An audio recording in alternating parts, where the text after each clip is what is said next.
Turning now to Bitcoin, the digital currency down over 10% in the month of August, its worst month since April. This comes as traders move to the sidelines over uncertainty about the timing and degree of Fed rate cuts come the November election as well. Here to help break down where Bitcoin and the broader crypto market could be headed, we've got Andy Baehr, CoinDesk Indices Managing Director. Andy, it's great to speak with you here. So we've been talking consistently over the past couple of days here about the degree of pressure that we are seeing in Bitcoin.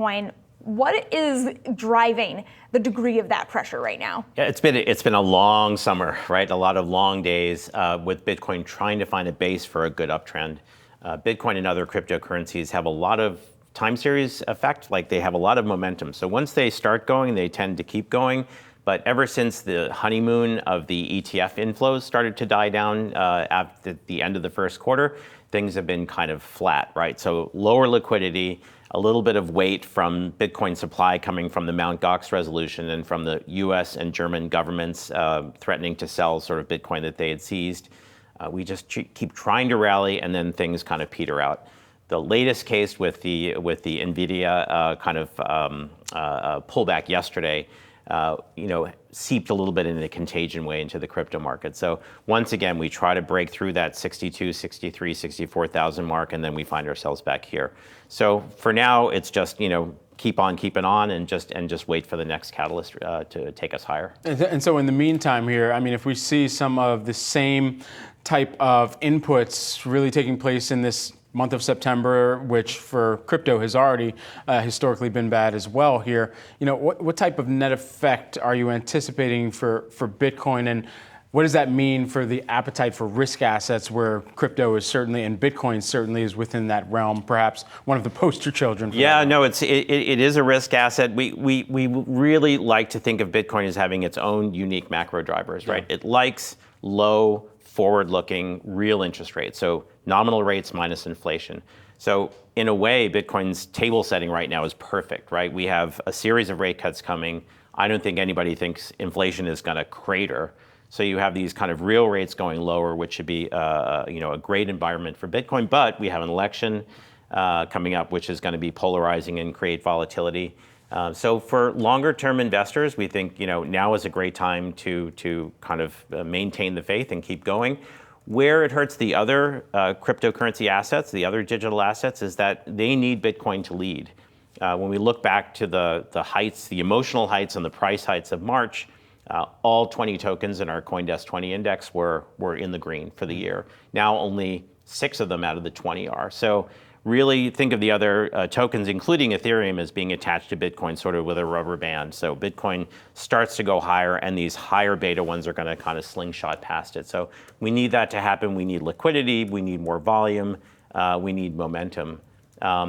I think investors do want breadth, right? We have a bunch of demand for CoinDesk's 20 products. Just this morning, Finst, which is a European retail platform, just announced they're going to offer bundles of CoinDesk's 20.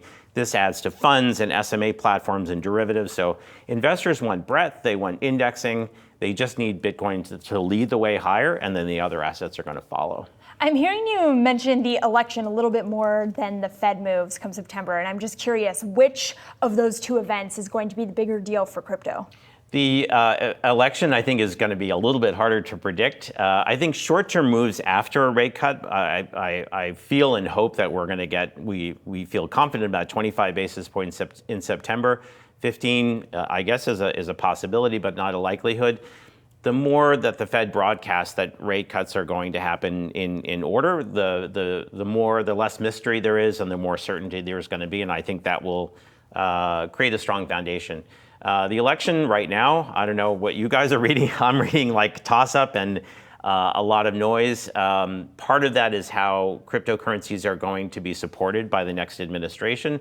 But part of that's just going to be mood and sentiment about the markets in general. So events like that with very tight probabilities, you kind of just want to leave some money on the table to take advantage of the aftermath of those things. How much of, and for the candidate on the Republican side, former President Trump, and his own crypto account or his fund being linked to a hack, how much of that is a negative kind of overhang for what he's already touted as him being the crypto candidate in this race? We care about the formation of steady, reliable, usable regulation, right? If I go to Europe, if I go to Asia, and I meet with regulators, they have virtual asset rules, which let you build exchanges, which lets you launch tokens. Here in the United States, it's a little bit more difficult. So I think the real industrial concern is about the state of regulation, whether that's going to be legislation or which regulators are appointed, or how the CFTC and the SEC and any kind of new regulatory organization will support the industry. It's very interesting what's happening with the Trump tokens, because it just shows that there's a lot of distribution effect. There's a need for borrowing and lending products. There's a need for identification with a candidate in a kind of a meme coin kind of way. When governance tokens are launched, or when lending and borrowing platforms actually get launched, and a lot of faithful come to use those platforms, we just have to make sure that they don't have a bad experience, because that will reflect badly on the industry. So great that it's happening. We do need more borrowing and lending in the market. I think most serious industry participants are just hoping for a more stable and usable regulatory environment in the United States. Andy Baehr, who is the CoinDesk's Indices Managing Director. Andy, thanks for taking some time. A good neighbor here, at least in offices. That's right. Go downtown. Thanks so much. Appreciate it.